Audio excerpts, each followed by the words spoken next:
తెలంగాణ కుంభమేళా విగ్రహాలు లేని విశిష్టమైన జాతర మేడారం జాతర.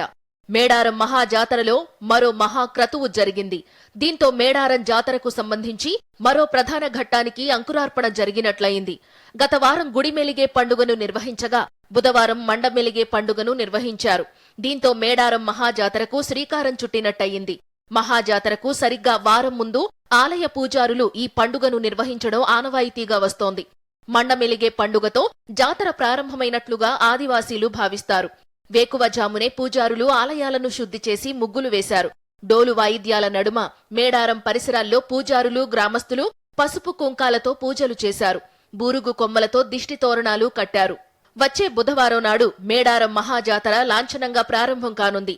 మొదటి రోజున సారలమ్మ, పగిడిద్దరాజు, గోవిందరాజులను గద్దెల వద్దకు తీసుకొస్తారు.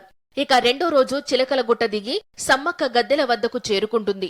భక్తులు పెద్ద ఎత్తున తరలివచ్చి మొక్కులు చెల్లించుకుంటున్నారు. మేము నల్గొండ జిల్లా చిట్యాల పట్టణం నుంచి వచ్చినాము. మేము సిక్కు మతానికి చెందిన ఆయన అమ్మవారి దయ వల్ల ఎన్నోసార్లు వచ్చాము.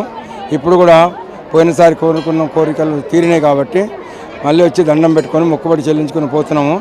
ఏ మతమైనా ప్రేమతోటి ఏ దేవుని పూజించినా ఒకటే కాబట్టి అమ్మవారి దయ ఉండాలని మనస్ఫూర్తిగా కోరుకుంటున్నాం. మేము ఛత్తీస్గఢ్ రాయపూర్ నుంచి వచ్చాము. మేము ప్రతి 2 సంవత్సరాలకు ఒకసారి తల్లిని దర్శించుకోవడానికి అక్కడి నుండి వస్తాము.